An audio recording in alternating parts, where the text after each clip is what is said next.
अस्सलामुअलैकुम वरहमतुल्लाहि वबरकातुहू। अजीज़ दोस्तों साथियों, मैं मोहम्मद शहजाद खान आप तमाम ही का अपने चैनल स्टडी विजन में एक खैर मकदम करता हूँ। आप तमाम ही का तहे दिल से इस्तकबाल करता हूँ। उम्मीद करता हूँ आप तमाम ही खैर आफियत से होंगे और खुश होकर ज़िंदगी गुजार रहे होंगे। तो जैसा कि दोस्तों इससे पहले वाले वीडियो में, इससे पहले वाले टॉपिक में हम मोहम्मद हुसैन आज़ाद की सवाना हयात के बारे में, उनकी ज़िंदगी से मुताल्लिक कुछ सरसरी मुताला हम कर चुके थे। और आज के इस टॉपिक में हम पढ़ने वाले हैं सच और झूठ का रज़्मनामा। क्या पढ़ने वाले हैं? सच और झूठ का रज़्मनामा। जैसा कि मैं खुद जानता हूँ आपकी सलाहियत, मैं खुद आपकी क़ुव्वत जानता हूँ। असल में क्या है दोस्तों, आप लोगों की सबसे बड़ी कमी क्या है? आपने किताब में पढ़ा होगा और समझ में कुछ नहीं आया होगा। किताब मैं आपको दे चुका हूँ ऑलरेडी, आप घर पे ला चुके हैं, आप किताब पढ़ चुके हैं, समझ में कुछ नहीं आया होगा। अलग अल्फाज मानी भी काफ़ी कोशिश की मैंने, काफ़ी चीज़ों को देने की, इसके अल्फाज मानी शायद छूट गए थे पेजेस की वजह से। तो वो चीज़ें आप यहाँ पे नोट कर लीजिएगा, पेंसिल वगैरह से नोट डाउन कर लीजिएगा, अलग से कॉपी में लिख लीजिएगा जिससे आपको अच्छा लगे। असल में क्या होता है, आपकी जो शौक है, आपके नहीं बल्कि बच्चों के भी शौक होते हैं, उनको किस्से कहानी वगैरह चीज़ें ज़्यादा याद रहती है, आसानी से समझ में आ जाती है, पढ़ने में अच्छा लगता है, इंटरेस्ट भी आता है। ये एक मजमून है जो चीज़ों को एकदम से क्लैरिट नहीं कर पाते हैं। यहाँ पर दोस्तों मैं आपको एक बात ये और बताना चाहूँगा, सच और झूठ का रज़्मनामा एक मजमून है जिसमें कुछ चीज़ों को जिस्मानी शय बनाकर पेश किया गया है। सच और झूठ को क्या किया है, दो जिस्म बना के, दो इंसान, दो कैरेक्टर बना के पेश किया है। आपने बारहा सुना होगा, सच और झूठ की लड़ाई में हमेशा सच जीतता है। बताओ सच क्या है? सच कोई प्रोडक्ट है? सच कोई मशीन है? सच कोई आला है? सच कोई इंसान है? नहीं, सच सिर्फ एक सिफत है। लेकिन कहते हैं ना, सच और झूठ की लड़ाई में हमेशा सच की जीत होती है। ठीक है, सच और झूठ की लड़ाई में हमेशा सच को विजय प्राप्त होती है, आपने सुना होगा। तो यहाँ पर उन्हीं चीजों को कैरेक्टर बना के पेश किया है कि सच और झूठ की जब लड़ाई होती है, इनका जो द्वंद्व है, यहाँ पर दोस्तों जो द्वंद्व रज़्मनामा है ना, इस रज़्मनामा को आप उर्दू में कह सकते हैं टकराव। क्या कह सकते हैं? टकराव। सच और झूठ का रज़्मनामा, रज़्मनामा मतलब टकराव। इसको हिंदी में आप क्या कह सकते हैं? द्वंद्व। क्या कह सकते हैं? द्वंद्व। आप सुनो ना, द्वंद्व, प्रतिद्वंद्विता। सच और झूठ दोनों एक दूसरे के प्रतिद्वंद्वी हैं और इन दोनों की जीत किसकी होती है? आखिर में जीत हमेशा किसकी होती है? सच की। किसकी होती है? सच की। अब एक कमी और क्या है, मैं आपको बता देता हूँ, इन चीजों को थोड़ा नोटिस करके। मैं नाम तो नहीं लेता किसी भी गाइड का, हालांकि मुझ पर पहले भी इस तरह के इल्जाम लगाए गए हैं, सर डायरेक्ट ट्रोलिंग करते हैं। मैं ट्रोलिंग नहीं करता दोस्तों। ट्रोलिंग तब होती है जब मैं प्रॉपर किसी चीज का नाम लेकर बताऊं कि मार्केट में फला फला गाइड आती है, मार्केट में फला फला टीचर है, फला फैकल्टी है, वो ऐसा पढ़ाते हैं, उनका कंटेंट ऐसा है, ऐसा मैं कुछ नहीं कहता। मार्केट में जो चीजें आती हैं, आपने जो पढ़ी आप खुद जानते हैं। मैं जिन लोगों के बारे में बात करता हूँ तो आप खुद जानते हैं वो लोग असल में हैं कौन, मैं किन की बातें कर रहा हूँ, मैं उनका नाम लेके क्यों बताऊँ। अभी मैं बात कर रहा हूँ, मार्केट में गाइड आती है, आप सभी ने बीए किया होगा, एमए किया होगा, मार्केट में गाइड आती है, पढ़ी, वही पुराने सवाल हैं, घिसे पिटे सवाल हैं, उन सवालों को पढ़ेंगे, दो चार सवाल पढ़ेंगे, 15-20 सवाल पढ़ेंगे, जाके एग्जाम दिखा जाएंगे, पास हो गए, डिग्री आएगी, बात खत्म। तो ये चीजें आपको पढ़नी ही नहीं पड़ती। मैं सही बता रहा हूँ, क्लास आपको लेने की जरूरत नहीं थी अगर आपने रेगुलर क्लास ली होती, अगर आपने इन किताबों को पढ़ा होता। देखो थोड़ा मैं जूम कर देता हूँ, क्या लिखा है दोस्तों? मयारे अदब। क्या लिखा है? मयारे अदब। ये आपके सेकंड ग्रेड में जब आपको सिलेबस दिया गया है, तो ग्रेजुएशन में ये किताबें हैं आपकी, आपने इनकी शायद शक्लें भी देखी होगी, बहुत सोने। तो एक किताब आती है आपकी, ये इंतखाब नस्र, आपके टॉपिक इससे लिए गए हैं। देखो, देखे कभी आपने इन किताबों की शक्लें देखी कभी? आपने देखी सिर्फ गाइडें देखी है, पढ़े और एग्जाम देकर आ गए, पढ़े और एग्जाम देकर आ गए। ये चीजें अगर आप पढ़े होते, अगर आप सब चीज डिटेलिंग में पढ़े होते, क्लास वाइज पढ़े होते, तो आज आपको जरूरत ही नहीं थी ये चैप्टर मुझसे सुनने की। आप खुद ही इसमें पहले ही परफेक्ट हो चुके होते, परफेक्ट हो चुके होते। चलिए आगे बढ़ते हैं, सच और झूठ का रज़्मनामा चैप्टर से रिगार्डिंग क्या बातें हैं, पहले मैं थोड़ी निशानदेही कर देता हूं ताकि चैप्टर आपका क्या हो सके, क्लियर हो सके। आपका सवाल क्या बनेगा वो सुनिए, और आगे क्या पढ़ना है वो सुनिए। सवाल ये बनेगा कि ये चैप्टर लिखा किसने है? मोहम्मद हुसैन आजाद ने। मोहम्मद हुसैन आजाद ने लिखा है। कौन सा चैप्टर लिखा है? सच और झूठ का रज़्मनामा चैप्टर लिखा है। ये सवाल है, कौन मुसन्निफ है? दोनों चीज पूछी जा सकती है, सच और झूठ का रज़्मनामा के मुसन्निफ कौन है, तो आपको जवाब क्या देना है? मोहम्मद हुसैन आजाद। या मोहम्मद हुसैन आजाद का कौन सा मजमून आपके निसाब में शामिल है, तो बताना है सच और झूठ का रज़्मनामा। फिर सवाल बनता है, सच और झूठ का रज़्मनामा किस मजमुए में शामिल है, तो जवाब है नीरंगे ख्याल। किस में शामिल है? नीरंगे ख्याल में शामिल है। अगर किताब में नहीं है कि नोट डाउन नहीं, तरह से नोट डाउन कर लीजिए। अब बात करते हैं दोस्तों इस चैप्टर के बारे में। इस चैप्टर में दोस्तों आपको 6 किरदार मिलेंगे। क्या मिलेंगे? 6 किरदार मिलेंगे। आपको बताया गया है कि सच और झूठ एक दूसरे के क्या है? प्रतिद्वंद्वी हैं। एक दूसरे का सच और झूठ का तसादुम दिखाया गया है, सच और झूठ का टकराव दिखाया गया है कि सच और झूठ की कहानी आगे बढ़ती है। तो कौन है इसमें किरदार? है दोस्तों मल्लिका सदाकत जमानी। सदाकत कहते हैं सच्चाई को, मल्लिका कहते हैं रानी को, जमानी कहते हैं जमाने को। यानी जमाने की जो सच्चाई है, उसकी जो रानी है, सच्चाई की जो रानी है, वो उसका मैन कैरेक्टर है। इसका मतलब ये है सच खुद, ये सच खुद है। सच का नाम इसमें क्या दे रखा है? मल्लिका सदाकत जमानी कौन है? सच है। दूसरी तरफ कौन है? दरोग देवजाद, जो कौन है? झूठ। दरोग, दरोग कहते ही फारसी में लगता है, दरोग का मतलब होता है झूठ। क्या होता है? झूठ। दरोग को क्या कहते हैं? दरोग का मन ही झूठ होता है। आपने बागो बार होगा चैप्टर पढ़े होंगे तो आपने इसका दरोग साबित होगा जब भी पता लगेगा। इसको सजा मत दीजिए। आपने सुने होंगे दरोग लफ्ज पहले। तो दरोग मतलब होता है झूठ। दूसरा कैरेक्टर कौन है? दरोग देवजाद। नाम दे दिया, असल में नाम नहीं दिया गया, बल्कि नाम किसका है? ये झूठ का नाम है। किसका नाम है? झूठ का। तो लड़ाई किसकी है? झगड़ा किसका है? मल्लिका सदाकत जमानी का, दुनिया की सच्चाइयों की जो रानी है उसका झगड़ा है दरोग देवजात से। दरोग ने झूठों के राजा से। देवजात कहा जाता है कि देव है, दानव है, तो झूठ को दानव ही कहा जाएगा। मल्लिका यार बादशाह तो नहीं कहा जाएगा कि झूठों का बादशाह। एक है दोस्तों दूसरा कैरेक्टर सुल्तान आसमानी। आसमानों का सुल्तान है खुदा ताला। खुदा ताला ये कौन है? बाप है। ये कौन है? इसका बाप है। हालांकि खुदा कुल हुवल्लाहु अहद अल्लाहुस समद लम यलिद वलम यूलद वलम यकुल लहू कुफुवन अहद। अल्लाह ताला औलाद से पाक है, वो ना किसी से पैदा हुआ है ना उससे कोई पैदा हुआ है। ये अलग बात है कि कुल कायनात को सिर्फ उसी ने बनाया है, ये अलग बात है, वो औलाद से पाक है। लेकिन एक कैरेक्टराइजेशन किया गया है चीजों को, एक पात्रता प्रदान करने के लिए, पात्रता देने के लिए इस तरह थोड़ा नोट आउट किया गया है कि सुल्तान आसमानी कौन है दोस्तों? बाप है। कौन है? बाप है। किसका बाप है? सदाकत जमानी का बाप है। इधर इसका बाप कौन है? इसका बाप है हुमुक तीरा दिमाग। हुमुक तीरा दिमाग किसका बाप है? ये झूठों का बाप है।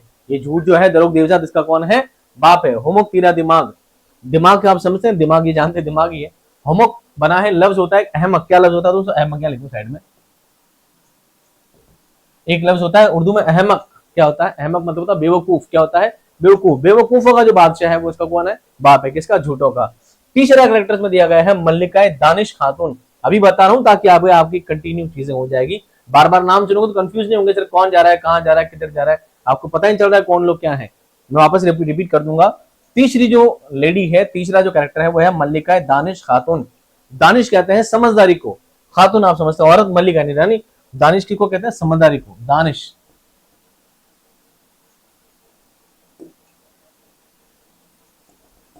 दानिश समझदारी। आई होप सब चीजें आप समझ जाएंगे। दानिश मतलब समझदारी। तो समझदारी जो है इसकी माँ है, सुल्तान आसमानी इसका बाप है, खुदा ताला इसका बाप है, और कैरेक्टर है मल्लिका सदाकत जमानी जो कौन है? सच है। इसकी लड़ाई है दरोग देवजात से जो कि झूठ खुद है। झूठ का बाप है हुमुक तेरा दिमाग, इसका बाप है। और हवस से हवा परस्त, हवस से हवा, हवस कहते हैं लालच को, लालच इसकी माँ है। हुमुक अहमक बेवकूफ इसका बाप है, और झूठ ये खुद है। झूठ का बाप कौन है? बेवकूफ, और माँ कौन है? लालच, हवस। और सच की मल्लिका सदाकत जमानी सच, सच का बाप कौन है? सुल्तान आसमानी यानी खुदा ताला इसका बाप है। और मल्लिका दानिश खातून समझदारी इसकी माँ है। समझदारी इसकी कौन है? माँ है। अब कैरेक्टर क्लियर हो गए। अब उम्मीद करता हूं मैं सिलेबस को, चैप्टर को यूं पढ़ूंगा आपके यूं ही सारी बात क्लियर हो जाएगी। सिर्फ कैरेक्टर सेट करने की इसमें क्या होती है? देरी होती है।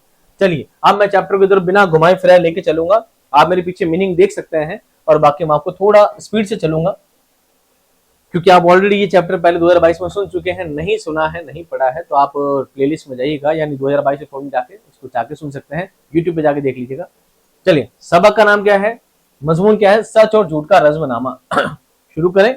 चलिए बिस्मिल्लाह पढ़ते हैं। अहद कदीम के मुअर्रिख लिखते हैं कि अगले जमाने में फारस के शुरफा अपने बच्चों के लिए 3 बातों की तालीम में बड़ी कोशिश करते थे।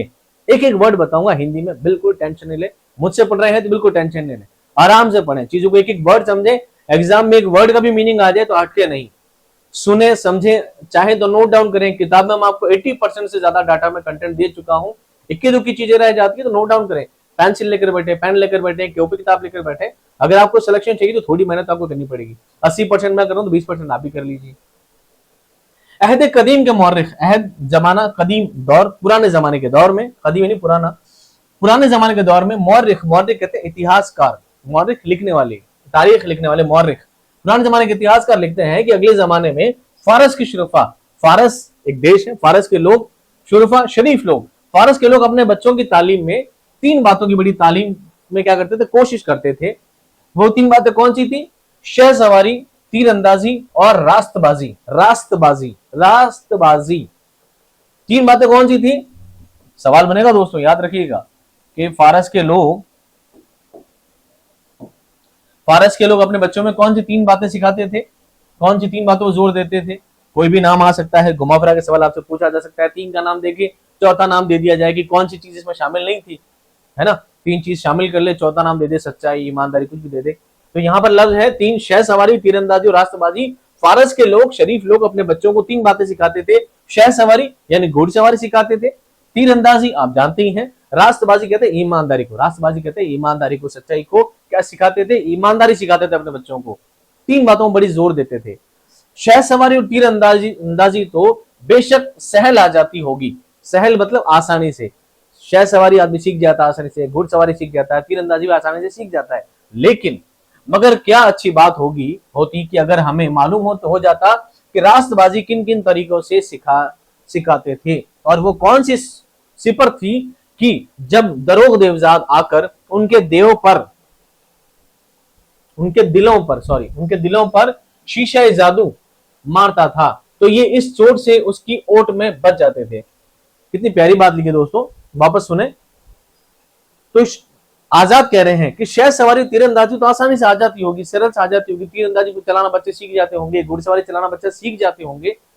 लेकिन कितनी अच्छी बात हुई अगर हमें ये भी पता लग जाता कि ऐसी कौन सी बात थी जिससे वो ईमानदारी भी सीख जाते थे, कि जब दरोग देवजाद जब झूठ उन पर आकर हमला करता था, उनके दिलों पर क्या करता, हमला करता था, तो वो कौन सी चीज थी जिससे वो क्या करते? शीशा जादू मारना, हमला करना, जादू मारना, है ना, उनपे किसी तरह का षड्यंत्र लगाना, झूठ जब उन पर आक्रमण करता था तो ये उसकी चोट से, उसकी जो चोट उन पर पड़ती थी उसकी ओट में जाकर किसी चीज को ओढ़ लेना, उसकी ओर से क्या हो जाना, बच जाना। ऐसी कौन सी चीज थी कि उससे बच जाते थे और बच्चे हमेशा ईमानदार बने रहते थे? ये कौन सी बात थी, हमें पता लग जाती तो बहुत अच्छी बात थी। लेकिन आगे कहते हैं, इसमें शक नहीं कि दुनिया बुरी जगह है। समझाऊं इस बात को? इसमें शक नहीं कि दुनिया बुरी जगह है। चंद रोजा उम्र में बहुत सी बातें पेश आती हैं जो इस मुश्त खाक को उस देव आतिशजाद की इताअत के लिए मजबूर करती है। इसमें कोई शक नहीं, दुनिया बुरी चीज है। चंद रोजा उम्र में चंद रोज गुजरते हैं जिंदगी में इंसान शुरुआत ही करता है कि बहुत सी बातें ऐसी पेश आती है, ऐसी बातें सामने आती हैं जो कि इस मुश्त खाक एक मुट्ठी भर खाक, कहते ना, इंसान को मुट्ठी भर खाक से बनाया गया है। इंसान क्या है? मुट्ठी भर खाक है, मुट्ठी भर की रेत से बनाया गया, मिट्टी से। मुश्त खाक एक मुट्ठी भर मिट्टी, कौन? इंसान। यहां पर बात मुश्त खाक से मतलब क्या है? इंसान, कि इंसान को उस देव आतिशजाद, आग का जो देव है, आजाद मतलब झूठ, आतिशजाद की इताअत के लिए क्या कर देता है? मजबूर। इताअत कहते हैं पैरवी करना, इताअत पैरवी। वैसे मैंने मीनिंग लिख रखे हैं दोस्तों, ठीक है, फिर भी छोटे छोटे मीनिंग आते हैं तो आप ये भी लिखो, याद रखिएगा। इताअत कहते पैरवी। ऐसी क्या मुश्किलें आ जाती है इंसान की जिंदगी में कि इस मुट्ठी भर खाक वाले इंसान को मजबूर होना पड़ता है उसकी पैरवी करने के लिए। जिंदगी में ऐसे मरहले, ऐसे चरण आ जाते हैं। इंसान से अक्सर ऐसा जुर्म हो जाता है, ऐसा गुनाह हो जाता है, ऐसा अपराध हो जाता है कि अगर कबूले तो मरना पड़ता है, नाचार मुकरना पड़ता है। क्या है? मुकरना पड़ता है। कभी अबाफरीबी करके जाहिलों को फंसाता है जब लुकमाए रिज्क का पाता है। इंसान की जिंदगी में ऐसे भी मरहले आते हैं, कुछ ऐसे जुर्म हो जाते हैं कि अगर कबूल लेके हाँ मैंने ये जुर्म किया है तो उसे क्या करना पड़ता है? मरना पड़ता है। और जान सबको प्यारी है, वो अपनी जान बचाने के लिए क्या करता है? कई बार झूठ का साथ दे देता है। और कभी ऐसा भी होता है अबा फरेबी करके अपना ईमान बेचता है कई बार, तब जाकर उसको क्या मिलता है? जाहिलों को फंसाता है, तब जाकर लुकमा रिज़्क पाता है, एक निवाला उसको रिज़्क हासिल होता है, कई बार झूठ का साथ देने के लिए। आप इस चीज को कॉमन सेंस में देखें, आप सिंधी वाणों की दुकान पे जाओगे ना तो क्या बोलेगा? अरे साहब 100 रुपए का है, तो आप बोलोगे नहीं साहब 50 में दे दो, नहीं साहब 80 ले लो, अरे साहब 70 में तुम्हारे घर में ही नहीं आया, भले उसके घर में 40 का ही आया हो, लेकिन झूठ बोलेगा किसके लिए? रिस्क कमाने के लिए। हालांकि गलत है, खैर टॉपिक बहुत लंबा है, मैं नहीं जाऊंगा बात करके खींच के। तो क्या होता है, कई बार झूठ बोलता है, तब जाके 1 लुकमा रिस्क का हासिल होता है। इसके अलावा बहुत मजे दुनिया के हैं कि मकरो दगा उनकी चाट लगाती है। दुनिया में बहुत मजे मजे की चीजें भी है कि मकरो दगा, दगा करके, फरेब करके, मकर करके, छल कपट करके इंसान दुनिया के मजे ले सकता है। दुनिया ऐसी चीज है। और जुजवी जुजवी खताएं, जुजवी जुजवी थोड़ी थोड़ी खताएं, थोड़े थोड़े गुना, थोड़ी थोड़ी गलतियां इंसान से हो जाती हैं, जिनसे मुकरते ही बन आती है। ऐसा भी होता है कि जुजवी जुजवी थोड़ी थोड़ी छोटी छोटी गलतियां इंसान से हो जाती है और कई बार उनसे मुकरना पड़ता है, साहब मैंने ये नहीं किया है, हाँ भर लेगा तो फंस जाएगा। सच का साथ इंसान वहां नहीं दे पाता है।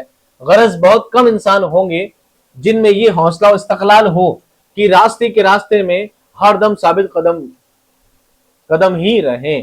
बहुत मुश्किल है। गरज बहुत कम ऐसे इंसान हैं जो इस्तकलाल कहते हैं, सच्चाई का दामन इस्तकामत के साथ, मजबूती, सुदृढ़ता के साथ डटे रहे। किसमें?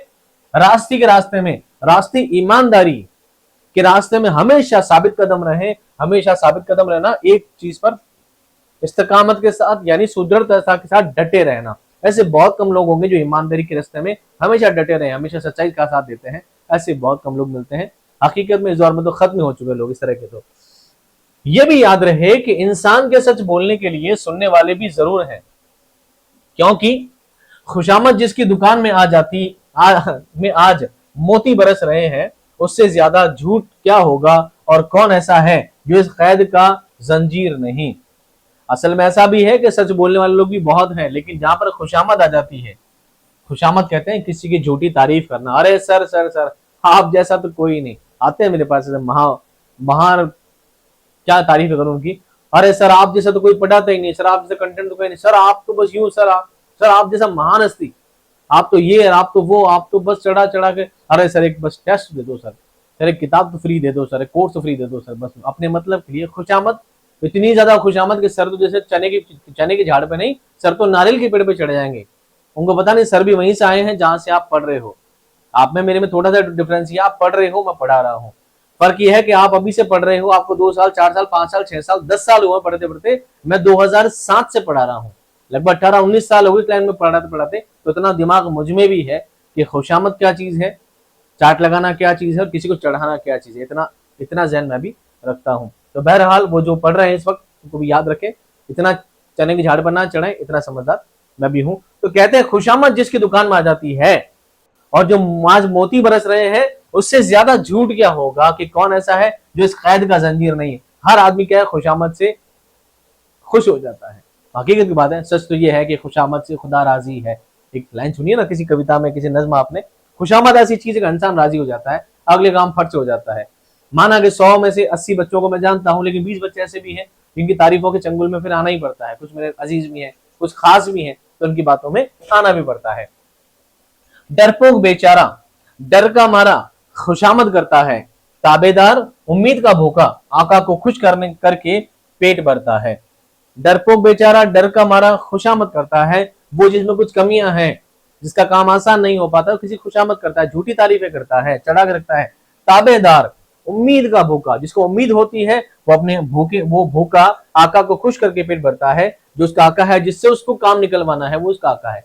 गरज के टाइम गधे को बाप बना लेना, कहावत है ना, गधे को गधा अगर बाप के लिए बनाएगा असल में, पर कहते हैं गधे को बाप बना लेना। यहाँ पर मुराद है आका ले लेना, आका काम ले लेना कि मेरा आका वही है, उससे काम निकलवाना। भैया तो कुछ चढ़ाना पड़ेगा, जितना भी खुश हो सके, जितनी झूठी तारीफें कर सके करना पड़ेगा। दोस्त मोहब्बत का बंदा, दोस्त मोहब्बत का बंदा है, अपने दोस्त के दिल में उसी से घर करता है। ऐसे भी है कि ना गुलाम है ना डरपोक है, लेकिन ऐसे भी हैं जो ना गुलाम है ना डरपोक है, अपना काम निकलवाना जानते हैं सच्चाई के साथ। उन्हें बातों बातों में खुश कर देने का ही शौक है। इसी तरह जब जलसों में नमूद ये गधों के दावे बुलडॉग की आवाज से कई मैदान आगे निकल जाते हैं, तो उनमें वो लोग भी होते हैं जिन्हें कुछ उम्मीद, कुछ डर, कुछ मुरव्वत से गरज चार नाचार कभी उनके साथ साथ कभी पीछे पीछे दौड़ना पड़ता है। समझ में आई बात? नहीं, सुनो ढंग से। वहां पर जहां पर कुछ ऐसे लोग हैं जिनके दिल में कुछ डर है अपना काम निकलवाने के लिए, तो झूठी तारीफें करते हैं। वहीं कुछ डरपोक लोग भी हैं जो अपनी तारीफ, जो झूठी तारीफें करके अपना मतलब निकलवाने के लिए, अपने काम को सिद्ध करने के लिए किसी तरह की झूठी तारीफों अगले को चढ़ाए रखते हैं। वही कुछ ऐसा भी होता है कि जलसों में नमूदिए गधों के दावे बुलडॉग की आवाज से ज्यादा, बुलडॉग एक तरह का शिकारी कुत्ता होता है ये ना, बुलडॉग।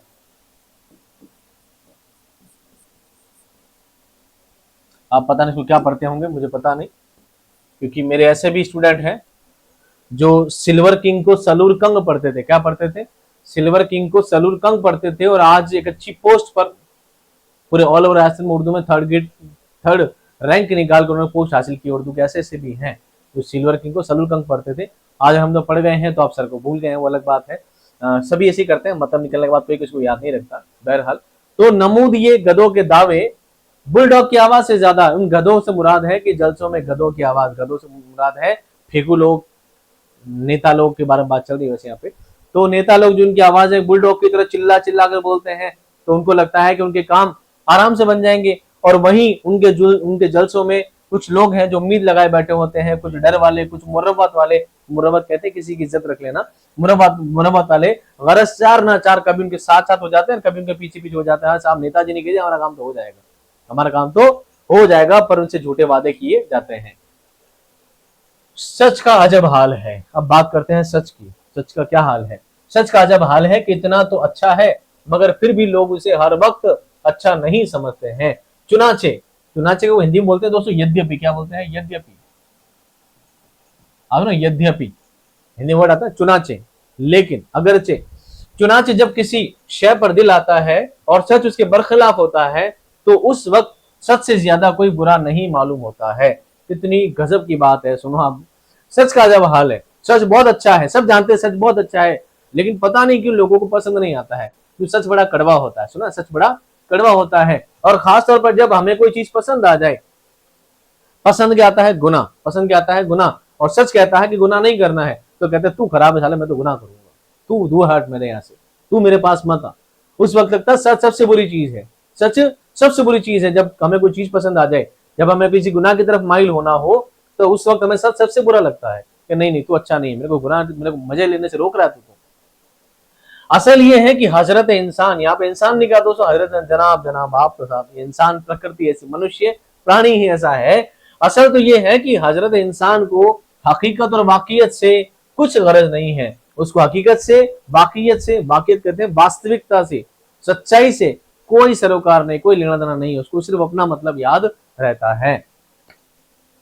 जिस चीज को जी नहीं चाहता है उसका जानना भी नहीं चाहते, जिस गली नहीं जाना उसका रास्ता भी नहीं देखना, उसको जिस चीज से मतलब नहीं है उसके दिमाग में नहीं लगाता, उसको सच और झूठ से कोई लेना देना नहीं है, उसका अपना मतलब सही होना चाहिए, उसको अपने हाल में मजे करना चाहिए, जरूरी उसके लिए।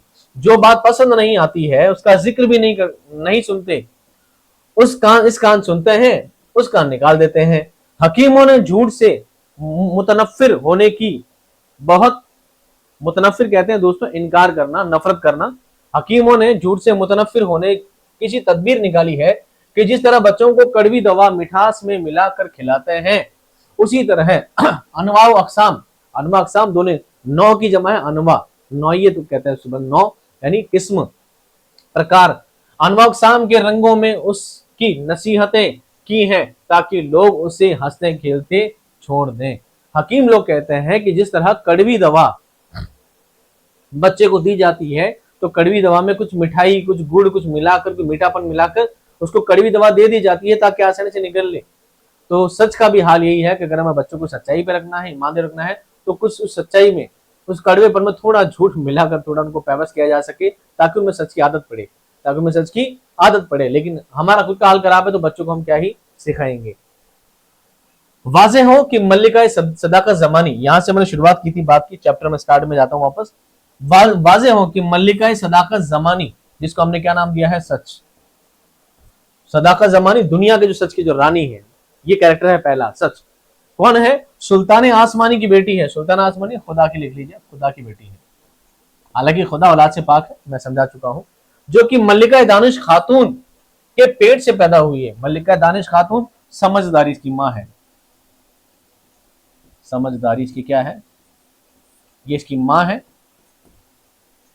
ये खुदा इसका बाप है, और सच ये खुद है। ठीक है, समझ में आ गई बात?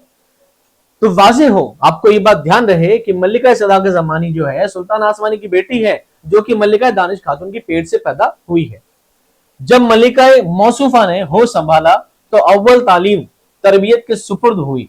जब मल्लिका मौसूफा, मौसूफा कहते हैं जिसके बारे में मौसूफ किया जाए, जिसको बताया जाए। मल्लिका मौसूफा, बात की जा रही किसकी? सदाकत ज़मानी की। कि मल्लिका मौसूफा, उस मल्लिका जिसकी हम बात कर रहे हैं, मौसूफ सिफत देना, उसकी तरफ अटैच करना, अब जिसकी बात कर रहे हैं, जब उसने होश संभाला, किसने? सच की देवी ने जब होश संभाला तो अव्वल तालीम और तरबियत के सुपुर्द हुई। सबसे पहले कहां चली गई? तालीम हासिल करने। वो तालीम के पास चली गई, तालीम हासिल करने चली गई, तरबियत के सुपुर्द हो गई। उसके बाद जब उन्होंने इसको परवरिश में अपना हक अदा कर लिया तो बाप के दरबार में सलाम को हाजिर हुई। और जब सच ने तालीम हासिल कर ली, यानी सच शिक्षित होता है, सच समझदार होता है, सच तरबियत याफ्ता होता है, झूठ में कुछ नहीं होता। झूठ में ना तालीम होती है, ना पढ़ा लिखा होता है, झूठ नालायक होता है। तो जब उसने पढ़ाई लिखाई कर ली, तरबियत हासिल कर ली और अपना हक अदा कर दिया कि हाँ बिल्कुल पढ़ी लिखी समझदार हो गई, तो कहां पहुंची? अपने बाप के दरबार में पहुंची सलाम अर्ज करने के लिए। अब्बा हुजूर आदाब अर्ज। क्या होता है? उसे नेकी और नेक जाति के साथ खूबियां और महबूबियों के जेवर से आरास्ता देखकर सब ने सिद्क़े दिल से तारीफ की।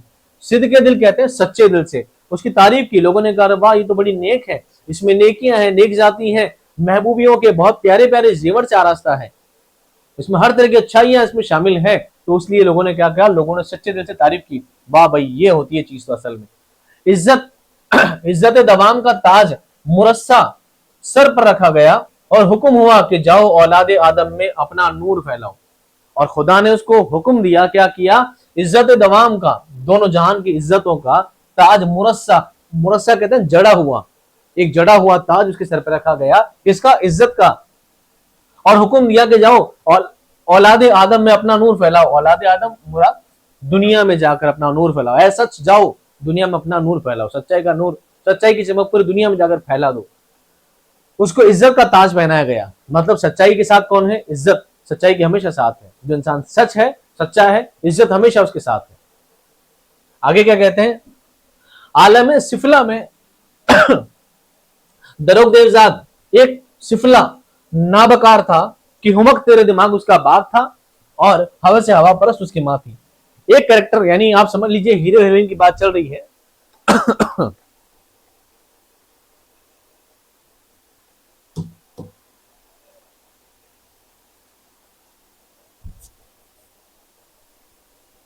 जैसे मान लीजिए हम कोई साउथ की मूवी देख रहे हैं, मान लीजिए, ठीक है, हम कोई हीरोइन की बात कर रहे हैं तो हीरोइन यहाँ से निकली, साहब हीरोइन कौन है? सच है, सच की उसका बाप कौन है? खुदा है, और उसकी माँ कौन है? समझदारी है, उसकी माँ है। दूसरी तरफ बात करते हैं, उसके गुंडे की बात कर लेते हैं, ठीक है। दूसरा गुंडा कौन है? विलन कौन है? विलन का नाम है इसमें दरोग देवजात। ये कौन है? झूठ है। ये कौन है? झूठ है। आलम सिफला में, आलम सिफला बिल्कुल सिफली इल्म, झूठे इल्म, काले जादू में एक झूठ नाम का एक इंसान था और नाबकार था, हमक हुमुक तीरा दिमाग, यानी जो अहमक था, बेवकूफ था, वो कौन था? बेवकूफों का बादशाह उसका बाप था।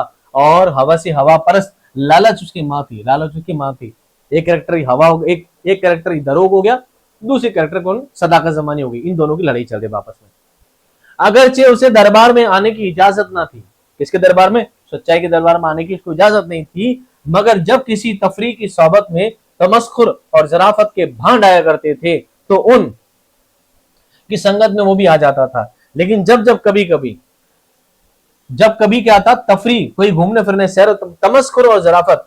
तमस्खुर कहते हैं मस्खरापन, कहते हैं ना क्या मस्खरा आदमी फालतू बातें करता है। जराफत कहते हैं हंसी मजाक।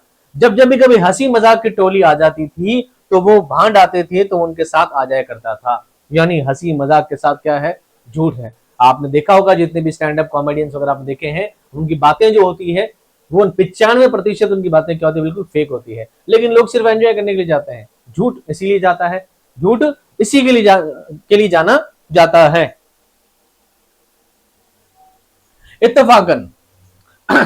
इत्तफाकन उस दिन वो भी आया हुआ था और बादशाह को ऐसा खुश किया था कि उसे मलबूस से खास का खिलअत मिल गया था। ये मुनाफिक दिल में सुल्तान आसमानी से सख्त अदावत रखता था।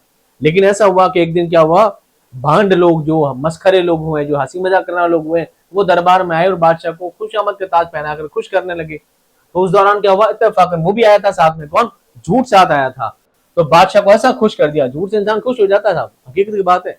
झूठ से इंसान क्या हो जाता है, खुश हो जाता है। और बादशाह ने मलबूस से खास का खिलत, मलबूस कहते हैं लिबास पहना हुआ, लिबास को पहनने को तो मलबूस क्या कहते हैं, मलबूस। बादशाह ने जो लिबास पहना हुआ था वो खिलत उसको मिल गया था। खिलत कहते हैं जो कपड़े राजा महाराजा पहनते हैं वो अगर उतार के किसी को दे देते हैं वो कहलाता है खिलत, कहलाता है खिलत। तो बादशाह अपना ताज अपना कपड़ा था, ले भाई जा खुश, आहा मजा आ गया, ले रख। बादशाह ने वो हार उतारे हैं और ले जाओ, मालाएं ले जाओ, ये अंगूठियां ले जाओ। तो बादशाह का काम ये था, तो बादशाह ने उसको अपना खिलत पहुंचा दिया।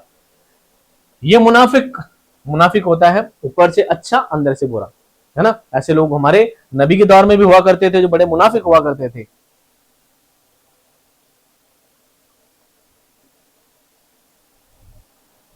ऊपर से कहते थे हम ईमान वाले हैं और अंदर से दिल में क्या रखते थे, कपट रखते थे, झूठ रखते थे। ये मुनाफिक, मुनाफिक कौन, झूठ की बात कर रहे हैं। ये मुनाफिक दिल में सुल्तान आसमानी से क्या रखता था, अदावत रखता था। अदावत मतलब दुश्मनी रखता था, खुदा ताला से दुश्मनी रखता था। कौन, झूठ।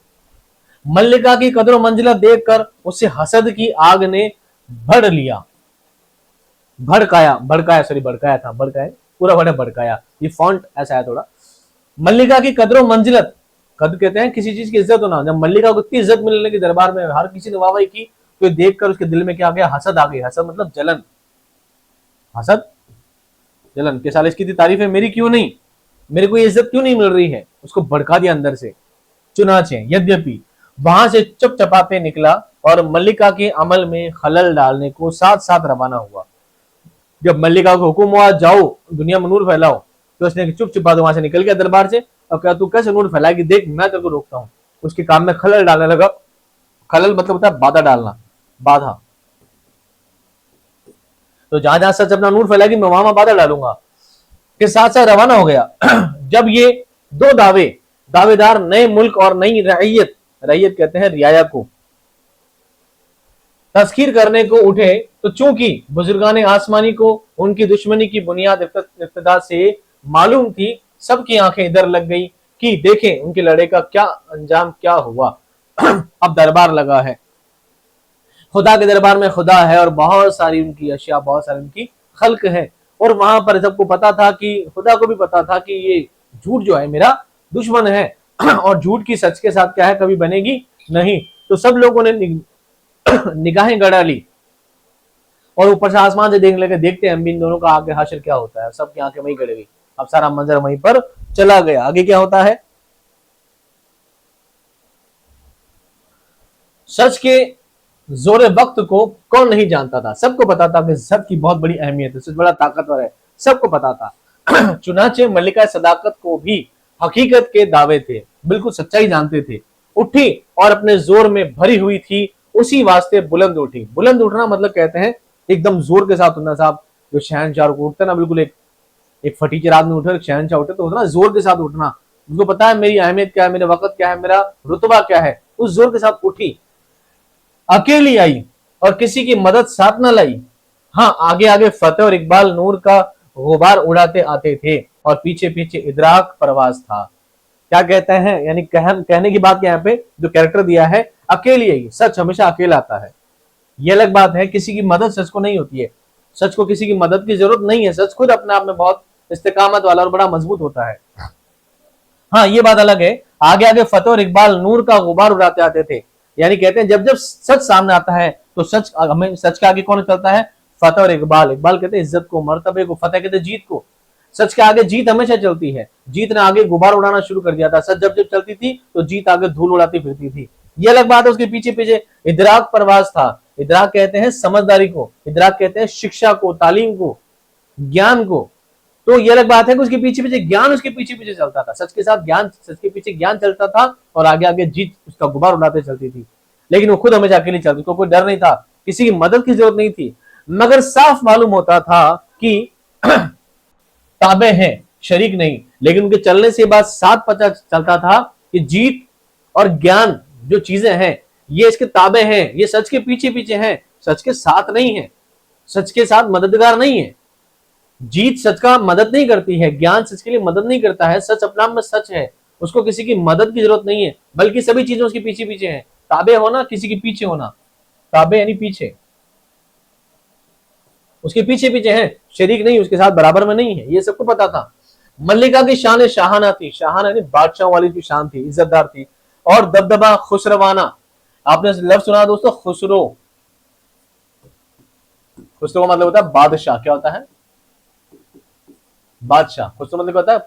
उसका दबदबा खुसरवाना था, बिल्कुल बादशाही उसका दबदबा था। अगरचे आहिस्ता आहिस्ता आती थी, धीरे धीरे आती थी, मगर इस्तकलाल का रकाब पकड़े था, और जो कदम उठता था 10 कदम आगे बढ़ता नजर आता था। साथ उसके जब एक दफा जम जाता था तो इंसान क्या फरिश्ता से भी ना हट सकता था।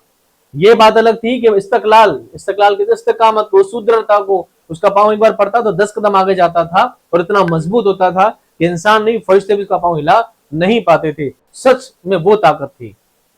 दरोग देवजाद, बहरूप बदलने में ताक था। बहरूप बदलना आपने देखा? बहरूप, ये आपने होली दिवाली के टाइम में देखे होंगे लोगों को घूमते हुए, कोई ना हनुमान बन के कोई बिल्कुल स्वांग रचता है, कोई भगवान बना फिरता है, कोई क्या स्वांग करना। मैं किसी धर्म पे ट्रोल नहीं करता, मैं बात से बता रहा हूँ कि स्वांग भरना एक तरह का बहरूप बदलना, रूप बदलना, बदल घूमने का।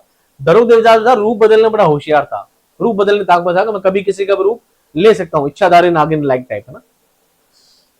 मल्लिका की हर बात की नकल करता था और नए नए स्वांग भरता था। स्वांग भरना, नए नए रूप डालना। स्वांग भरना मैं बता चुका ना कि अलग अलग कैरेक्टर, इंसान का किसी कैरेक्टर में चला जाना, उस चीज को बदल के रंग रोगन लगा के अपने आप को बदल लेना। अलग अलग स्वांग भरता था, सोचता था मैं सच के जैसा बन जाऊं, लेकिन भरता तो वजह उसकी घबराई हुई मालूम होती थी। वजह कहते हैं उसकी कदो कामत। अरे इंसान अच्छा बन भी जाएगा। आपने एक चीज देखी होगी ना, आपने मूवीज वगैरह मैं कम ही देखता हूँ, आपने धूम 2 धूम 3 कौन सी मूवी थी जिसमें ऋतिक रोशन था, उसका काम था वो बन जाता था स्वांग भर भर के, कभी सीमेंट वाला बन जाता, आदमी बन जाता। तो आदमी जब किसी का रूप डरता है तो डरा डरा सा होता है, सहमा सहमा सा होता है कि मुझे कोई पकड़ ना ले, मैं दिख तो रहा हूं सही लेकिन मुझे कोई पकड़ ना ले, उसमें डर होता है। सच के साथ कोई डर नहीं होता, सच हमेशा मजबूत होता है। तो उसकी वजह घबराई होती थी, उसका जिस्म होता बड़ा घबराया सा, डरा हुआ होता था। दुनिया की हवा हवस, दुनिया की हवा हवस, हजारों रिसाले और पर्यटन उसके साथ लिए थी, चूंकि उनकी मदद का मोहताज था। इसी लालच का मारा कमजोर ताबेदारों की तरह उनके हुक्म उठाता था। सच हमेशा अकेला चलता था, सच के साथ ज्ञान भी होता था, सच के साथ जीत होती थी, लेकिन उसके पीछे पीछे होती थी, साथ नहीं होते। लेकिन झूठ बड़ा कमजोर था।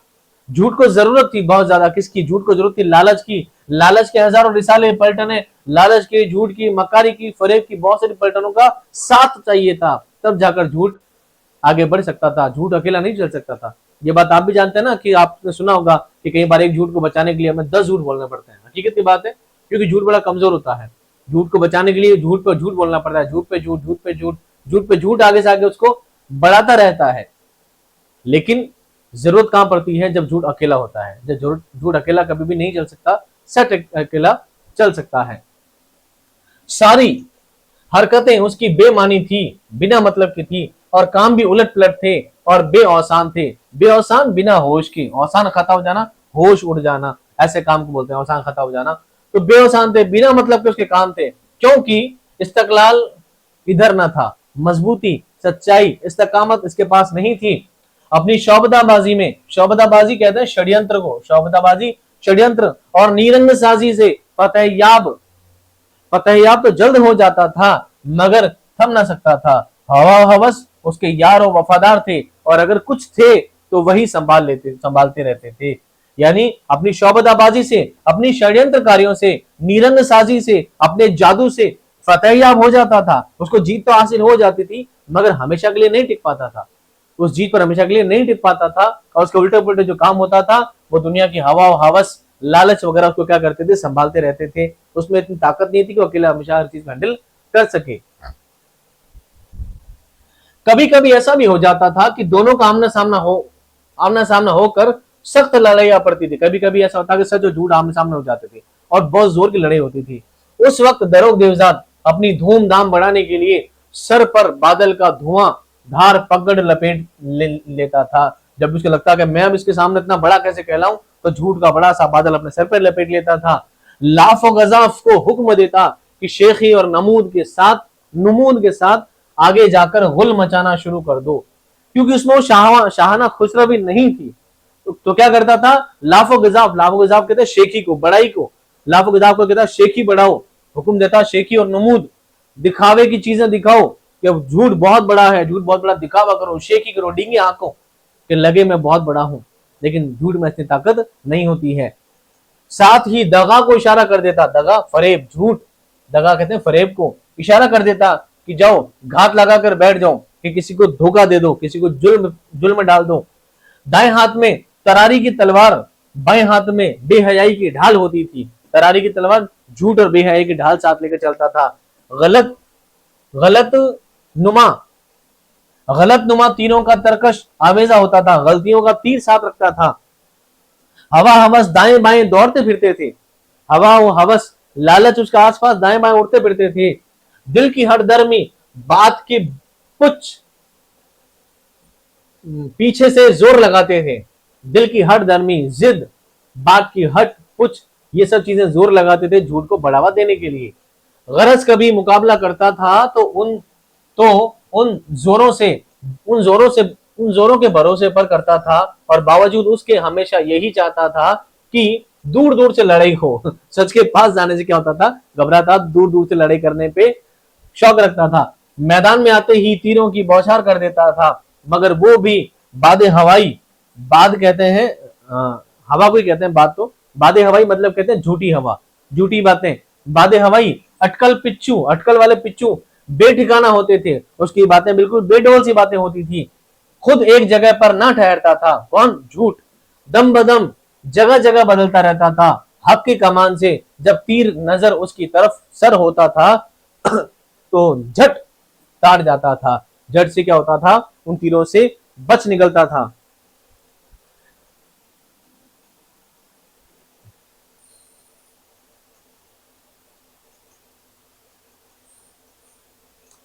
मल्लिका के हाथ में अगरचे बाप की कड़क बिजली की तलवार न थी, मगर तो भी चेहरा हैबतनाक था और रौब खुदादाद का खुद सर पर धरा था। वो अलग बात थी, बाप की बिजली, खुदा की बिजली उसके पास नहीं थी, लेकिन चेहरे में क्या था, एक हैबत था। हैबत कहते हैं खौफ ज्यादा करना, सच का चेहरा बड़ा दमदमाता होता है, चमचमाता होता है। हर किसी सूरज की जो तपिश होती है, सूरज की जो उजाला होता है, उसको देखना भी क्या आसान नहीं होता है। सच में एक ऐसी चमक दमक होती है क्योंकि चेहरा बड़ा हैबतनाक होता है, उसको देखना भी आसान नहीं होता है। सच में बहुत क्या होता है, रौब होता है।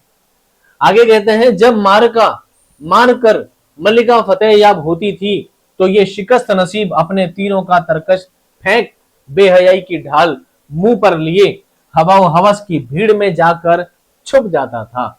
यानी जब मल्लिका की सच की और झूठ की लड़ाई होती थी तो ये शिकस्त नसीब यानी हारा हुआ छुप छुपाते हुए क्या हो जाता, हवस और लालच के बीच में जाकर, भीड़ में जाकर छुप जाता था। निशान लश्कर गिर पड़ता था और लोग फिर फुरेरा पकड़े जमीन पर घसीटते फिरते थे।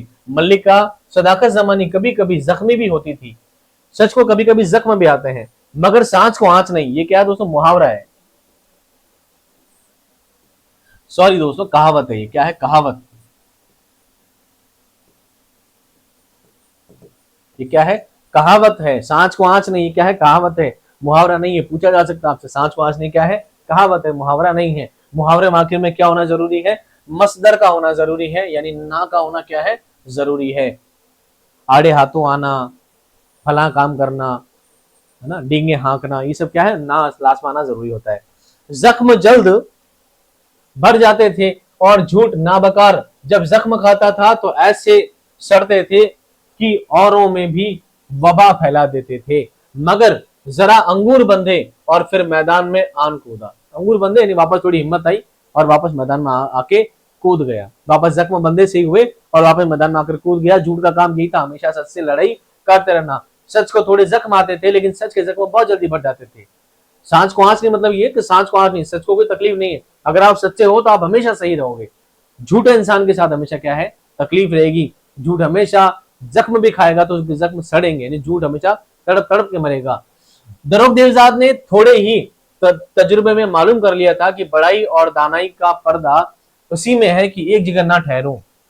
बड़ाई और दानाई, दानाई की तो समझदारी, झूठ को बताता कि समझदारी इसी में है कि एक जगह नहीं ठहरूंगा तो हमेशा बच रहूंगा, एक जगह पड़ा रहूंगा तो हमेशा मैं जो सच से मात खाता रहूंगा। इसलिए धोखाबाजी और शुभाकारी को हुक्म दिया कि हमारे चलने फिरने के लिए एक सड़क तैयार करो, मगर इस तरह की एच पेच और हेर फेर देकर बनाओ कि शाहिरा सदाकत जो खत मुस्तकीम में है उससे कहीं कहीं ना टकराए। उसने क्या कहा कि अगर मैं एक जगह रहूंगा तो मैं मर जाऊंगा या झूठ सच से मात खा जाऊंगा। तो बोला धोखेबाजी को, शोभाकारी को, ये भी बोलते षड्यंत्र को, धोखेबाजी को बोला कि मेरे लिए एक रास्ता बनाओ और वो रास्ता कैसा हो, एच पेच हो, उबड़ खाबड़ हो, हेर फेर टेढ़ा मेढ़ा हो, शाहिरा और सदाकत, मल्लिका जो सदाकत है वो खत मुस्तकीम, मुस्तकीम का मतलब होता है सीधा। क्या होता है? सीधा। कि सच जो है हमेशा सीधे रास्ते पे चलता है। बातों को कैसे घुमा फिरा के पेश किया है। सच जो है हमेशा सीधे रास्ते पे चलता है, वो उस रास्ते पे कभी चल ना पाए। सच कभी टेढ़े मेढ़े रास्तों पर नहीं चल पाता है, सच को हमेशा सीधा रास्ता चाहिए होता है। चुनाचे जब इस नाबकार पर कोई हमला करता था तो उस रास्ते से जिधर चाहता था निकल जाता था और जिधर से चाहता था फिर आन मौजूद होता था। वो उस टेढ़े मेढ़े रास्तों में, उबड़ खाबड़ रास्तों में कहीं भी जाकर छुप जाता था और वापस आकर हमला करना शुरू कर देता था। अपने आप को हमेशा बचा कर रखता था उन टेढ़े मेढ़े उलझाव वाले रास्तों में। इन रास्तों से उसने सारी दुनिया पर हमले करना शुरू कर दिए और बादशाहत अपनी तमाम आलम में फैलाकर दरोगे शाह देवजात का लक़ब इख्तियार कर लिया। मैं बनाता हूं दोस्तों आप एक सवाल,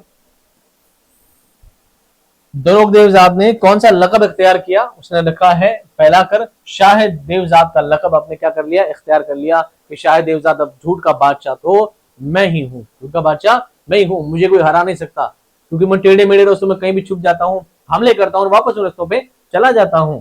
जहां जहां फतेह पाता, जहां जहां को जीत हासिल होती थी, हवा व हवस को अपना नाइब छोड़ देता था और आप फौरन खिसक जाता था। जहां जहां वो जीत हासिल कर लेता था, हवा हवस को, लालच वगैरह को वहीं पे छोड़ देता कि आज से तुम यहाँ के लीडर हो, और वो दूसरी जगह निकल जाता था। वो उस फरमा रवाई से बहुत खुश होते थे और जब मल्लिका का लश्कर आता था तो बड़ी घातों से मुकाबला करते थे। झूठी कसमों की एक लंबी जंजीर बनाई थी। कसम कौन खाते लोग? सच लोग कभी कसम नहीं खाते, सच्चा आदमी कभी कसम नहीं खाता। मैं अपने घर में भी इस तरह की, मेरे परिवार में भी इस तरह की मेरे मुंह से बात कई हजारों बार निकलती रहती है, क्योंकि घर में उमूमन औरतें वगैरह जो होती हैं उनकी आदत होती है अल्लाह की कसम, अल्लाह की कसम, अल्लाह क्या अल्लाह की कसम, अल्लाह की कसम क्या, और उसकी कसम, उसकी कसम, तेरी कसम, मेरी कसम। झूठ बोलने वाला इंसान कसम खाकर भी झूठ बोल सकता है, उसको झूठ बोलना है, उसके लिए झूठ की कोई अहमियत नहीं है। और सच बोलने वाला इंसान को कसम खाकर अपनी दलील देने की जरूरत नहीं है। सच बोलने वाला आदमी बिना कसम खाए भी झूठ बोल सकता है, कसम खा के भी झूठ ही, सच ही बोलेगा। तो मेरी नजर में कसम खाने वाले लोग कौन होते हैं? जो झूठ बोलते हैं, अपनी झूठ पे कवर लगाते हैं। अपने झूठ पे क्या लगाते हैं? कवर लगाते हैं, ताकि उनकी बात क्या लगे? सच लगे। हमने कसम का कवर लगा दिया, इस पर देखो बात सच है। और मैं कसम खाने वाले लोगों को ज्यादातर झूठा ही मानता हूं। अगर आप सच्चे हैं तो आप दलील दें, अपनी बात रखें, लोग माने ना माने बात की बात है। जिस तरह मैं साफ कहता हूं, मेरी किताब से, फर्स्ट एड की बुक से 120 से अबव सवाल आए थे, मैंने कह दिया तो आपसे थोड़ी कि मेरे कहने से बात सच हो जाएगी। मैंने दलील दी है, मैंने बाकायदा पेपर की पूरी पीडीएफ बनाई है, हर क्वेश्चन का आगे अपनी बुक का पेज नंबर भी लिखा है कि पहला सवाल 2 नंबर पे, दूसरा सवाल 4 नंबर पे, तीसरा सवाल 128 नंबर पे। जाओ ढूंढो किताब में जाकर, जिन दोस्तों के पास किताब है, जिन मिलना किताब है, नहीं है तो मंगाओ, देखो कितने सवाल उससे आए हैं, है ना। बातों कसम खाने में, कसम खा के कहता हूँ मेरे सवाल आए थे, मुझे ऐसे करने की जरूरत नहीं है। मार्केट में बहुत सारे फर्जी लोग कसम खाने वाले। बहरहाल, तो झूठ ने क्या किया? झूठी कसमों की एक लंबी जंजीर बनाई अपने आप को बचाने के लिए। सब अपनी कमरे उससे जकड़ लेते थे और हरगिज एक दूसरे का साथ ना छोड़ेंगे। इस बात की उन्होंने कसम खाई थी कि हम साथ नहीं छोड़ेंगे, ये जंजीर मजबूत रहेगी तो हम बचे रहेंगे। मगर सच के सामने झूठ के पांव कहां? जब सच का लश्कर आता था तो झूठ कहां टिक पाता था।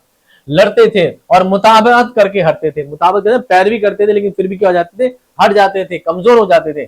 फिर जरा मल्लिका ने मुंह फेरा, इधर भागी हो गए। जब मल्लिका, जब सब सच सामने आता था, सच का लश्कर सामने आता था, सच की फौज सामने आती थी, डर जाते थे, पीछे हट जाते थे कि नहीं अपनी लड़ने। और जैसे ही मल्लिका कहती ठीक है, डर गए, बस जादू। जैसे ही मल्लिका अपना रुख बदलती थी, अपना चेहरा पलटती थी, ये पीछे से वापस हम देखो, हम देखो, हम देखो, ये झूठ का ये सिलसिला होता था। मल्लिका जब आसमान से नाजिल हुई थी तो समझती थी कि बनी आदम मेरे आने से खुश होंगे, जो बात सुनेंगे उसे मानेंगे और हुकूमत मेरी तमाम आलम में फैल कर मुस्तकिल हो जाएगी। सच को ये लगता था कि जब मैं दुनिया में जाऊंगी तो बनी आदम, आदम की औलाद यानी आदमी, दुनिया के सारे इंसान मेरे सच के आने से क्या होंगे? खुश होंगे और मेरी हुकूमत मुस्तकिल हो जाएगी। मुस्तकिल परमानेंट हो जाएगी। सच के लिए हमेशा दामन थाम लेंगे, मुझे देखकर खुश होंगे। लेकिन ऐसा नहीं हुआ, लेकिन ऐसा नहीं हुआ। मगर यहां देखा कि गुजारा भी मुश्किल है। यहां देखा तो सच का गुजारा ही मर करना मुश्किल है। लोग तो सच को एक्सेप्ट ही नहीं करना चाहते। लोग हर धर्मी के बंदे हैं, हर धर्मी जिद्दी हैं, हवा हौस के गुलाम हैं, लालच के गुलाम हैं। और उसमें भी शक नहीं कि मल्लिका की हुकूमत आगे बढ़ती थी, मगर बहुत थोड़ी थोड़ी। मल्लिका की सल्तनत चलती थी, सच का साथ चलता था, लेकिन बहुत धीरे धीरे और बहुत थोड़ा थोड़ा। इस पर भी ये दुश्वारी थी, ये बड़ी मुश्किल थी कि जरा इस तरफ नजर हटी और फिर बदअमली हो गई, क्योंकि हवा हवस झट बगावत का नक्कारा बजा। दुश्मन के जेर इल्म जा मौजूद होते थे। इधर सच का साथ थोड़ा हटता ही था, सच थोड़ा रुख बदलती थी कि हवस व हवा यानी लालच इंसान के दिल में वापस घर कर जाता था। हर चंद मल्लिका सदाकत जमानी इन बातों से कुछ दबती न थी, क्योंकि उसका जोर किसी के बस का ना था। मगर जब बार बार ऐसे पाजी कमीने को अपने मुकाबले पर देखती थी तो उसमें सिवाय मकरो फरेब और कमजोरी और बेहिम्मती के असालत और शुजाअत का नाम ना पाती थी, और घुटती थी और दिल में पेचोताब खाती थी। कई बार सोचती थी कि देखो, मैंने सच ने एक इंसान का साथ दिया, सच ने एक इंसान का साथ दिया और उस इंसान को जीत दिलाई, और लगा ये इंसान अब खुश होगा, यानी अब मुझे थामे रखेगा, सच की रस्सी को पकड़े रखेगा और मेरा साथ हमेशा देगा। इस सच की सच्चाई को हुकूमत हमेशा बनी रहेगी। लेकिन ऐसा नहीं होता था। जैसे ही सच का दबाव थोड़ा घटता दिखता था, ये सारे झूठ, लालच, दगा, फरेब, ये सब उस पर हमला बोल देते थे और इंसान के चंगुल में फंस भी जाता था। वो सच का हाथ बड़ा कमजोरी से पकड़ता था। इस बात को लेकर वो घुटती रहती थी कि इंसान बड़ा कमजोर है जो सच का रास्ता, सच की रस्सी पकड़ ही नहीं पाता है। जब सब तरह से नाउम्मीद हुई तो गुस्सा होकर अपने बाप सुल्तान आसमानी को लिखा कि आप मुझे अपने पास बुला लीजिए, ये लोग सच का साथ देने वाले नहीं हैं, मैं इनके साथ नहीं रहना चाहती, मुझे वापस आसमान पर बुला लो। दुनिया के लोग इस शैतान के ताबे होकर जिन बलाओं में खुश हैं उन्हीं में रहा करें। अगर ये लोग झूठ के साथ, दगा के साथ, फरेब के साथ खुश हैं तो इसी के साथ रहें, मुझे इनके साथ नहीं रहना। अपने किए की सजा आप पालेंगे, जो करेंगे गुनाह भुगत लेंगे, मुझे रहना नहीं इनके साथ। सुल्तान आसमानी अगरचे उस अर्जी को पढ़कर बहुत खफा हुए, मगर फिर भी पोतांदेशियों के हाल पर तरस खाया और समझा कि अगर सच का कदम दुनिया से उठा तो जहान अंधेरे में और तमाम आलम तय बाला हो जाएगा। अगर दुनिया में सच का दामन उठ गया, सच की रस्सी उठ गई, सच दुनिया से उठा लिया गया तो दुनिया तह में चली जाएगी, गर्त में चली जाएगी। चुनाचे इस ख्याल से उसकी अर्ज को नामंजूर कर दिया, उसकी अर्जी को क्या कर दिया, रिजेक्ट कर दिया। साथ उसके ये भी गवारा ना हुआ कि मेरे जिगर का टुकड़ा झूठे बदउसूलों के हाथों यूं मुसीबत में गिरफ्तार रहे। उसी वक्त आलम बाला के पाक निहादों को जमा करके एक अंजुमन मुनाकिद करना, आयोजित करना। एक अंजुमन, एक सभा बुलाई गई। उसमें दो अम्र तनकी है तालिब करार पाए। तनकी कहते हैं खोज करके तालिब पाए, ये करार दिए। उन्होंने क्या किया कि मैं नहीं चाहता मेरी बेटी वापस ऊपर आए आसमान पे, यानी सच वापस क्या है, आसमान पर आए, दुनिया से सच उठा लिया जाए। तो बादशाह ने एक सभा बुलाई और दो बातें उसमें निर्धारित की गई कि मैं नहीं चाहता सच को दुनिया से उठा लिया जाए, लेकिन मैं ये भी नहीं चाहता कि सच दुनिया में परेशान भी हो। उसकी मदद के लिए दो बातें फिर लगाई गई। क्या लगाई? क्या सबब है कि मल्लिका की कार्रवाई और फरमा फरमाई पर दुनिया में हर दिल अजीज नहीं है, इस बात का जाकर पता लगाओ। टीम को भेजा गया कि क्या जरूरी है कि लोग सच की पैरवी नहीं करते हैं, इस बात का जाकर पता लगाओ। और दूसरा सवाल यह था, क्या तदबीर है जिससे उसके आईन हुकूमत को जल्द अहले आलम में रसाई हो और उसे भी उन तकलीफों से रिहाई हो। और सच को जो तकलीफ आती है तो क्या जरूरी है, ऐसे क्या तदबीर लगाई जाए, क्या योजना बनाई जाए कि सच हमेशा दुनिया में रह सके। कमेटी में यह बात खुली कि दर हकीकत मल्लिका की तबीयत में जरा सख्ती है और कार्रवाई में तलखी है। लोगों को यह बात पता लगी और बादशाह को जाकर बोला कि बादशाह सलामत, बात असल में यह है कि सच थोड़ा कड़वा है जो लोगों को हजम नहीं होता, और सच थोड़ा कड़क है, सख्त है, उसका मामला बड़ा सख्त है, तो लोग उसको एक्सेप्ट नहीं करना चाहते हैं। सदर अंजुमन ने, यानी उस सभा के, उस संघ के अध्यक्ष ने इत्तेफाक राय करके इस कदर ज्यादा कहा कि मल्लिका के दिमाग में अपनी हकीकत के दावों को धुआं इस कदर भरा हुआ है कि वो हमेशा रेलगाड़ी की तरह सीधे खत में चलकर कामयाबी चाहती हैं, जिसका जोर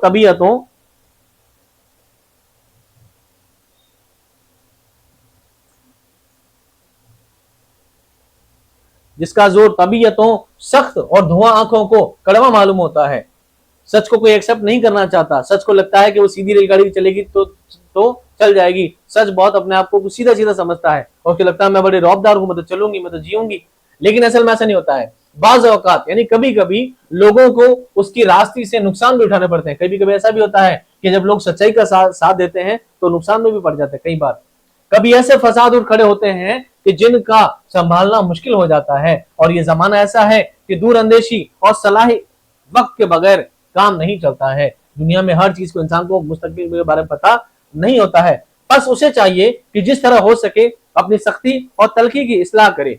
तो हम चाहते हैं कि खुदा सच्चाई को हुक्म दीजिए कि जहां जैसा मोमेंट हो, जहां पर जैसे हालात हो, अपने आप को क्या करती रहे, मॉडिफाई करती रहे। जब तक ये ना होगा लोग उसकी हुकूमत को रगबत से कबूल ना करेंगे, रगबत दिल के साथ कबूल नहीं करेंगे सच्चाई को, क्योंकि दरोगदेव की हुकूमत का ढंग बिल्कुल उससे खिलाफ है। क्योंकि झूठ जो है, झूठ ने जो अपनी हुकूमत जमा रखी है उसका तरीका बिल्कुल उल्टा है सच के साथ।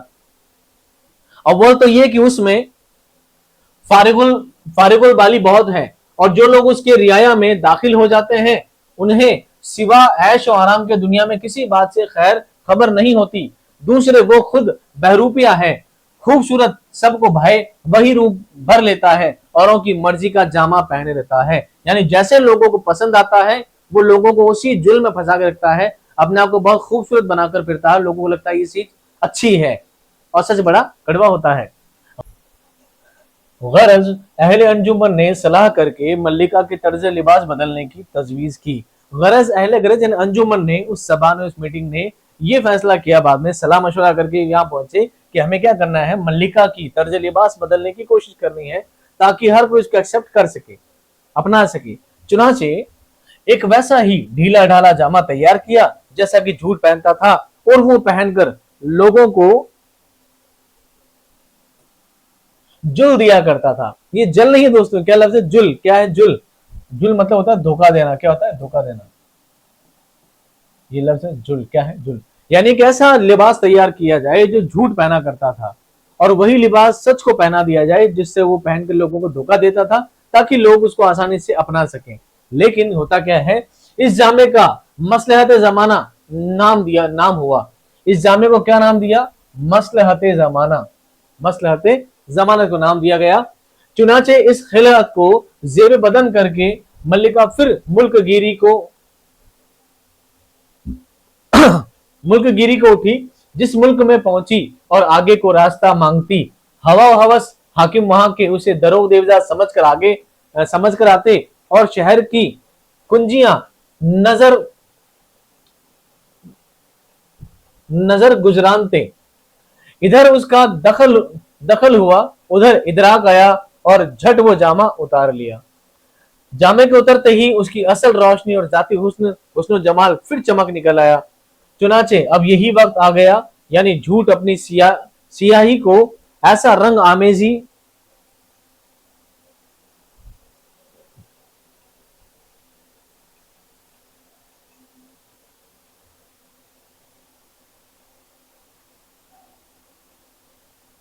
कांट गए।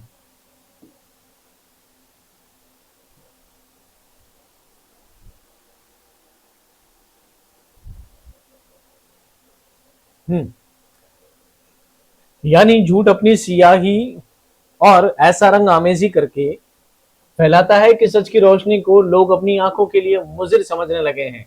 अगर सच कहीं पहुंचकर अपना नूर फैलाना चाहता है तो पहले झूठ से कुछ जर्क बर्क कपड़े मांग तांग कर लाता है। जब तब्दील लिबास करके वहां जा पहुंचता है तो वो लिफाफा उतार कर फेंक देता है, फिर अपना असली नूर फैलाता है कि झूठ की कलई खुल जाती है या कली खुल जाती है।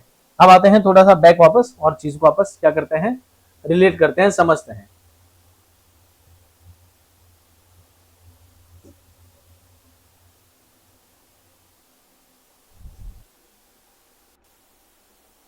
इन द सेंस बात यह है कि सभी मीटिंग में, अंजुमन में इस बात का फैसला हुआ कि हमें सच का जामा बदलना होगा, सच के कपड़े को बदलना होगा, ऐसे कपड़े उसको पहनाया जाए जो कपड़े झूठ पहनता है। तो आगे ये होता है कि चुनांचे इस खिलत को जेब बदन करके मल्लिका फिर मुल्क गिर हुई, यानी मल्लिका ने वापस वो कपड़े पहने और कहां पहुंची, उस मुल्क में पहुंची, यानी दुनिया में वापस आई। जिस मुल्क में पहुंची और आगे को रास्ता मांगती, हवा हवस हाकिम वहां के उसे दरोग देवदार समझ कर आते और शहर की कुंजियां नजर कर देते। यानी जहां जहां झूठ जाता था उनको लगा इसने भी झूठ वाले कपड़े पहन रखे, उनको लगा ये दरोग देवदार खुद है, और उसको आगे का रास्ता दे देते थे सच को कि ठीक है तू भी आगे जा। उसके बाद क्या होता, इधर उसका दखल हुआ और उधर इदराक आया और झट वो जामा उतार लिया। इदराक कहते हैं ज्ञान को, इदराक कहते हैं ज्ञान को। इधर इसका आना हुआ और ज्ञान वहां पर आया और उसका वो कपड़ा क्या कर लिया, उतार लिया गया।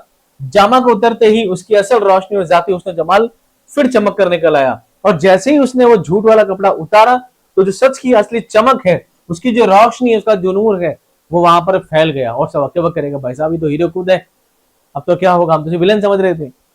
चुनाचे अब यही वक्त आ गया है, और लोगों अब यही वक्त आ गया है, यानी झूठ अपनी सियाही और ऐसा रंग आमेजी करके फैलाता है कि सच की रोशनी को लोग अपनी आंखों के लिए मुजिर समझते हैं। यानी कि झूठ ने भी क्या कर रखा है, अब रूप बदल लिया है, किसके जैसा, सच के जैसा।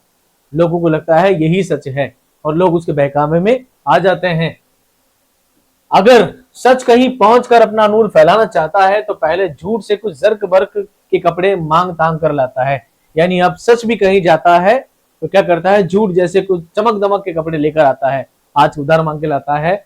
जब तब्दील लिबास के वहां पहुंचता है तो वो लिफाफा उतार कर फेंक देता है, और जब सच वहां पर पहुंचता है तो अपने वो चमक दमक के कपड़े उतार देता है। और उसके बाद क्या होता है, फिर अपना असली नूर फैलाता है कि झूठ की कली खुल जाती है। और जब वहां पहुंचता है, वो चमक दमक के कपड़े उतारता है, अपना असली नूर फैलाता है, तो झूठ की कली खुल जाती है, यानी झूठ की हवाएं उतर जाती है। कली खुलना भी दोस्तों एक मुहावरा है करेगा, कली खुलना, कली होती है सफेदा। असल में क्या होता है, तो पीतल के बर्तन में खाना आप तो खाते नहीं है, तो स्टील के जमाने, अब तो नॉन स्टिकी के जमाने हो गए। एक जमाने में पीतल के बर्तन चला करते थे, तांबे के बर्तन चला करते थे, लोग उसमें खाना खाते थे। उसमें खटाई के बर्तन खाने से कुछ एसिड, कुछ केमिकल रिएक्शंस हो जाते थे। उस केमिकल रिएक्शन से बचने के लिए उस पीतल के तांबे के बर्तन में कली लगाते थे। कली एक सफेदा होता है जो बर्तन के अंदर पोती जाती थी ताकि उससे खाने में जहर ना बने। ठीक है, तो कहने का सेंस ये है कि जब नूर सफेद, जब सच अपना असली रूप दिखाता था तो झूठ की कली खुल जाती थी, यानी झूठ का पर्दा क्या हो जाता था, फाश हो जाता था। तो दोस्तों उम्मीद करता हूं इस तरह जिस तरह मैंने आपको समझाया है, आपसे सवाल किसी भी तरह से बन सकता है, मजमून में कहीं से भी डिटेल से आपसे सवाल पूछा जा सकता है। आपको हर एक चीज को बहुत गहराई से समझना है, देखना है और ध्यान रखना है। उम्मीद करता हूं इस सबक से रिगार्डिंग सारी बातें आपको अच्छी समझ में आ गई होगी। सारे कैरेक्टर्स आपको याद रखने हैं कि मल्लिका सदाकत जमानी कौन है, और मुल्क बादशाह आसमानी कौन है, दरोग देवजात कौन है, इनकी लड़ाई आपस में क्या होती है, इसने क्या खिल्लत किया था, क्या लक़ब इख्तियार किया था। घुमा फिरा के सवाल आपसे बन सकते हैं। सवाल कैसे बनेंगे, कहां से बनेंगे, क्यों बनेंगे, वो सारी बातें मैं आपको टेस्ट में ऐड करके बता दूंगा। उम्मीद करता हूं टॉपिक क्लियर होगा। मिलता हूं मैं आपको नेक्स्ट क्लास में एक नए टॉपिक के साथ, शानदार एक्सप्लेनेशन के साथ। तब तक खुश रहिए, आबाद रहिए, खुदा हाफ़िज़।